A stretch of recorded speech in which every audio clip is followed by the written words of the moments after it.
ሰላም ሰላም የሀገር ልጆች እንዴት ናችሁ? ሰላም ናችሁ ወይ? ስራ እንዴት ይዟችኋል? ዛሬ እስኪ ቁርስ አብረን እንስራ ብዬ ነው። ቁርስ እየሰራ ነው። እንደኔ እንዴት ነው ራሱን ማን ነው እንደኔ ራሱን የሚንከባከብ? መዳም ቤት የምንኖር አብዛኛዎቻችን በተለይ ኢትዮጵያውያን፣ ሌሎች እንኳን ይበላሉ። በተለይ ኢትዮጵያውያን ስልክ ላይ ነው እንጂ ምግብ ላይ በጣም ሰነፎች ነን ለራሳችን ሰርተን መብላት ላይ ነው። እኔም ያው ከነዛው ነኝ። እስቲ ማነው ራሱን እንደኔ የሚንከባከብ ያልኩት ያው ለቀልድ ያህል ነው እንጂ ሰርቼ ምግብ ከምበላ በወቃ ውሃ ጠጥቼ ጾም ባድር እመርጣለሁ። ለምን እንደሆነ እንጃ። ምግብ ከሌለ ከሰዎቹ የሚሰሩት ምግብ ከሌለ እኔ ሰርቼ ለራሴ ለመብላት በቃ ድክም ነው የሚለኝ ስራ ከጨረስኩ በኋላ።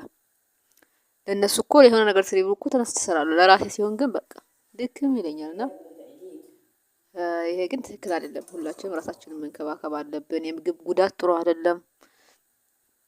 በስራ ላይ ደግሞ የምግብ ጉዳት ሲጨመር ጥሩ አይደለም እና ራስን መንከባከብ ጥሩ ነው። እናላችሁ ዛሬ ስራ በጊዜ ጨረስኩና እስኪ ለቁርስ የሚሆን ስራ አልኩኝ። ብዙም ዛሬ ስራ የለም ነበረ። ስራ ከጨረስኩ በኋላ ነው እኔ ደግሞ ፍጡር የምበላው። ስራ ሳልጨርስ ቁርስ መብላት በጭራሽ አልችልም። ለምን እንደሆነ አላውቅም ግን ስራ ከጨረስኩ በኋላ ነው ትዝ የሚለኝ ቁርሱ ራሱ። መጀመሪያ ሰው አፍጥሮ ቡና ጠጥቶ ምናምን ነው ወደ ሌላ ስራ የሚገባው። ከእኔ በፊት የነበረችው ልጅ እኔ ከመጣሁ በኋላ ነው ሄደችውና በጣም ነበር ማደንቃት። መጀመሪያ ትነሳለች ከእንቅልፏ፣ ቡና ታፈላለች፣ ቁርሷን ትሰራለች፣ ቁርሷን ትበላለች። ከዛ በኋላ ወደ ስራ ትሄዳለች። በቃ መሆን ያለበት ይሄ ነው። እኔ ግን መጀመሪያው ስራ ሰራለሁ። ከዛ በኋላ ስራው ሲጋመስ እንግዲህ ዋና ዋና ቦታዎችን ጽዳቱን ጨረስኩ ካልኩ በኋላ ነው ቁርሱ ትዝ የሚለኝ ማለት ነው።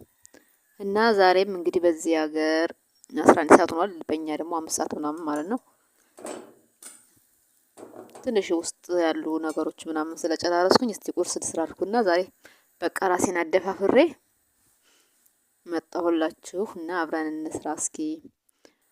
ማን ነው እንደኔ ሰነፍ ምግብ ለመሰርቶ ራሱ ለመብላት የሚሰንፍ? እስኪ በኮሜንት አሳውቁኝ። እንደኔ እንኳን ሰነፍ ያለ አይመስለኝም፣ ግን መቼም ጓደኛ አላጣም ብዬ ነው እንጂ እናላችሁ። አሁን ይሄ ማር ነው አሁን ማሳያችሁ።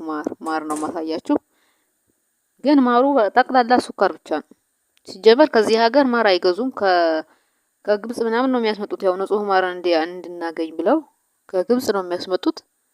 ሆኖም ግን በቃ ማሩ ሱካር ነው ጠቅላላ ማለት ነው። ግን ሱካር ከምጨምር ለምን በማር አልሰራውም አልኩና በማር ቀብቼ ለመብላት ነው የኔ ማሩን ማቀልጠው እላችኋለሁ። እና ውዶችዬ እኔ የምሰራበት ቤት ሰዎቹ ምግብ ችግር የለባቸውም። ሰርቼ በላ ምን ብል ምንም አይሉም። ግን ችግሩ የራሴ ነው። እኔ ስልክ ላይ ጥጥቼ ስለምውል ብዙ ምግብ አልሰራምና እስቲ እንግዲህ ከመጣው እስካሁን በቃ 3 ወይም 4 ጊዜ ቢሆን ነው ለራሴ የሰራሁት እንጂ ሰርቼ አላውቅም። ያው ለእነሱ የሚሰራውን ነው ባለው ማለት ነው።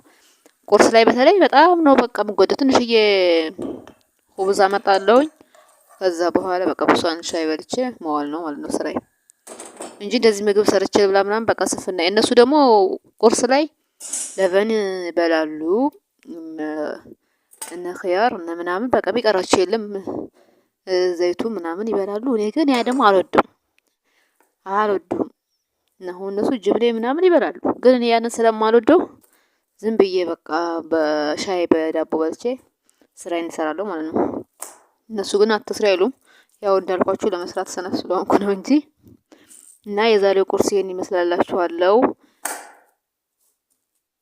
ይሄ ልመድብኝ እያልኩ እንግዲህ በዚህ እሰናበታችኋለሁኝ። እናንተ ግን ራሳችሁን ተንከባከቡ። እንደኔ ሰነፍ አትሁኑ ለማለት እወዳለሁ። በዚሁ ሰላም ሁኑልኝ።